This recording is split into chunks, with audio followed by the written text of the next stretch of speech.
Ernest Cantillon, how are you? Flying, having a great day. You're 35 years old, but you have accumulated a lot of businesses for a 35-year-old. Yes, yeah, it's been quite the journey. Tell us about what you have right now. Actually, no, let's go back to the very start. Tell us what you started out with. Okay, so I enjoyed school, but I was never particularly good at it. Plowed away. I would certainly have Big been. shout out to the teachers Yeah, there. yeah. I was always a good kid, but just not academically gifted, and probably knowing that was half the battle. So I knew being a surgeon or a rocket scientist wasn't for me. Was lucky enough to get into college, UCC, great college to go to. Really enjoyed it. Something my parents would have encouraged as much as to go for the experience as anything else. And I think they probably even knew then that I had some harebrained ideas, but they just said, look, get this behind you, and it's something to fall back on. Literally, that was the plan. What did you study? So I studied commerce. Commerce, okay. And I always had an interest in business, always growing up, just from watching TV and following the stock exchange and things like that. Still can make head or tail of that, which is probably a good thing, because it meant I never really dabbled in it. That's not bad. But when you say you went to college to get the experience, which is what your family wanted, was that where you came up with the idea for pubs and nightclubs? Yeah, maybe a little bit. Certainly would have enjoyed the full college experience, and UCC is a good place to do that. But I actually wanted to be a chef. And the second I left UCC, the next day I was late for a course that I started running. It was by, I think it was either Foss or, they've changed the names of these agencies a million times, but it was a chefing course. So it was the equivalent of being a commis chef. So I did that. It lasted about 6 months. Unlike most courses, I paid you, which was a real novelty. It was super. I think it was a mixture of getting people into chefing and a back-to-work scheme and all these kind of things. And this would have been 2004, 2005. So there was probably no shortage of chefs back then. Yeah, because there would have been a lot, the market would have been saturated. Did you get a job as a chef? Well, funny enough, they were turning out chefs back then. They had really good training facilities, which is something they stopped, which we can chat about in a second. But I realised when I was doing the course, so the way the training centre worked is that you were in the kitchen cooking, and then they were training guys to be waiters and front house managers, and they were training guys to be bar staff and bar managers. So they used to invite people in from the outside public, other college lecture things. So you would cook up this amazing lunch bread, and then the guy serving you would get all the credit. So I said, and he'd get the tip as well. So I said, there's no justice here. So I said, feck this. I want to be on the guy on the outside telling the chef what to do. So that was trying to get a chef to listen to you is a different thing. Yeah, no, that's a hard one. So you decided then, okay, I don't want to be the chef anymore. Yeah. I definitely wanted to be involved in food and drink, and I love that whole hospitality buzz. More in the round as opposed to just one side of it. Yes, and it certainly stood to me in that I still would know what's going on in the kitchen. I certainly wouldn't claim to be a fully qualified chef or have those skills because I wouldn't be match fit at it. But it's great to be able to jump and at least know what's going on and give them So tell us about the first business then. So what was the first one you won? I got a job. So when I say I was managing a bar, I had a friend who had a friend who had a friend who was friendly with guys who had lots of bars in town. They had 10 or 15 bars all around Washington Street, for people who know Cork. And they said, look, we have a pub. We've tried a few different things. There was a small little bar. It was called Cleavers. It had originally been a butcher shop, hence the name Cleavers, and it really was much bigger than a butcher shop. And they tried a few different things there and hadn't really clicked. And they said, like, would you like to have a go off it? We heard you're interested in hospitality and you've just finished food training. No, there was no kitchen there or anything like that. But I said, yeah, I'll give it a go. Didn't really know. I just thought, why not? And all my friends were going off to mostly finance jobs after commerce, PwC and KPMG. And I remember the career service in UCC contacted me a few times saying, look, we've arranged these interviews for you and you haven't showed up. And I said, no offence, I didn't ask you to arrange them. I don't want to. I could think of nothing worse than being in an office all day long. So maybe I want to be in a pub. Yeah, I want to be in a pub, yeah. Maybe I should listen to them. So when I say I took this job managing it, there was me and one other guy. And I was probably the manager because I was a year older than him. And we were also the toilet cleaners, the glass washers and everything else. But it just clicked. One thing I've realised early on is that it's very hard to be cool. I certainly never was a cool kid in school, but I was always up for crack and fun. And all the other pubs were trying to be cool. So we said, okay, forget about that, we'll just be fun, we'll be different.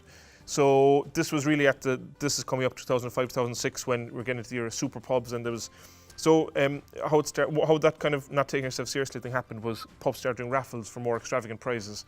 Holidays, cars, All-Ireland tickets with repeat packages, and we were the small pub with no budgets. So we started doing raffles for 10 USA biscuits. That was our gig. And there was massive competition for a massive crack. And then the banter was that if you won the biscuits, would you open them and share them in the pub or not? And we found that Cork people shared them and Farn people didn't. So that was the thing. No, you were allowed the first biscuit yourself, so you'd get the one with the jelly on top. That was the privilege of winning. Which is the prime one. Around Christmas, it'd be important to get that. But we realised then that people go to the pub for an experience and for fun. And that it kind of went from there. So I ran that for 2 years, and the guys who owned it, they were big into like a partnership and profit share thing. So they said, look, would you like to buy 10% of this business? And I said, I would love to.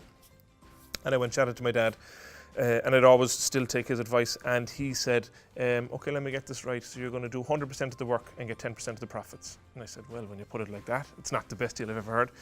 So I said, you have an alternative? And he said, yeah, I do. I said, I think you should buy your own pub. So I said, geez, I'm 20. I was 22 at the time, probably. And he said, look, there's a unique scenario now where the banks probably will lend to a 22-year-old. He said, if you need help with a deposit, I'll help you, which he did, which it probably fast-tracked me 10 years for what it would have taken me for that, even just for credibility with the bank.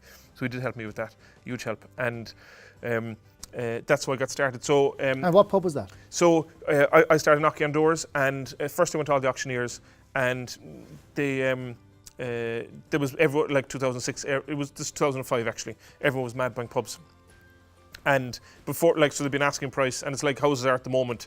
I'd say, okay, I think I can probably borrow that. And then before I even go and look, it'd be after bidding. There was 3 or 4 groups chasing them. So I went and knocked on all the doors of all the pubs that weren't for sale. And somebody said, you know what, actually, I would like to sell. So that was the Office Bar over on Sullivan's Quay. And that became Sober Lane. And we were lucky, it just hit the ground running. So we opened, yeah, sorry. So you opened Sober Lane. Sober Lane was your first pub. And then the unthinkable happened. Which was the recession. So I suppose we were lucky in that the office had been a relatively quiet bar, traditionally a busy bar, it was a quiet bar when we bought it. So, and I didn't have any great following, I hadn't played for Munster, I wasn't a well-known bar manager, so when we opened we weren't particularly busy. So as 2006 and 2007 were going along, we were only really just finding our feet.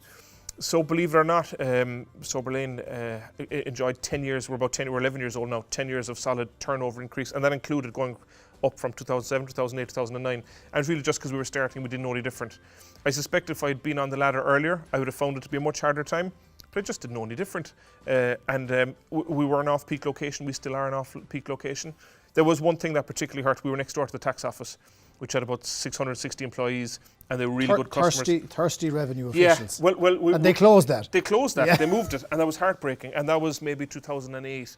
So that was a bit of a kick. So for example, we had a really good lunch business with them. We stopped doing lunches and we just consolidated. But the nighttime business stayed good, and that pub had a Munster connection before I ever got there. And the Munster connection kind of held, and Munster were really flying, 2007, 2008, 2009, 2010, and we rode that wave. And we just clicked. Another thing that was really lucky, all these buddies who'd gone off to PwC and the Kerry Group and Glanbia and all these companies, they all ended up on social committees. So we did really well out of parties and things like that. And you were, in many ways, a lucky general that you had a company that was growing when everyone else's businesses were retracting. And it came to the point at which you went, well, hang on a second, I might be able to get more opportunity here. Maybe that nightclub, maybe that pub. Yes. And you expanded in the recession. So we started looking around, and so Sober Lane looks at the back of Electric. So it was an ACC bank, it came for sale. It was my dad's office a couple of doors down, so he spotted the opportunity, said, how about this building?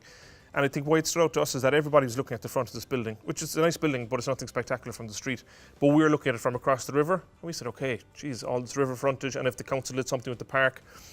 So we looked at the plans, and we could see that the council had a plan to renovate the park. So I don't know if you remember that park, Top Submal, there was public toilets there, and it was just all overgrown. And it wasn't a nice area. It wasn't somewhere certainly where you'd have a latte beside the river. So we saw these changes happening, and they were doing a huge job in Grand Parade at the time. So they came down around, so suddenly Submal was kind of joining up with town. And so we went to the auction, really thinking that this would, we just went to tag along, and in the off chance there was a quiet day at the auction house. And there was, we bid, and I think we possibly were the only bid. And that's the only reason Electric was possible in the building that it is, for us anyway. You went from Electric then to owning... Yeah, so I had to go at the nightclub business, and I was there for 2 really successful years. I found it to be a tough business, largely because it's very hard to differentiate yourself. It was the Voodoo Rooms. Voodoo Rooms, yeah. And there was 2 late bars under it, the Brogue and Barbarossa. And I really enjoyed the time when I was there.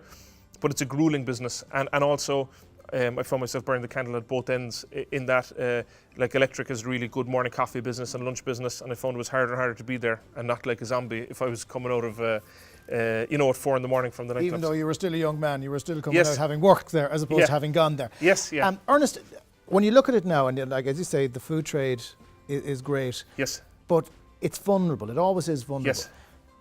How confident are you about Cork now going forward? Because you see that there is life, but there's still a limited spend, and then Brexit might impact on people, and maybe the British tourists won't be around to spend money on coffees and scones in the morning. Yeah.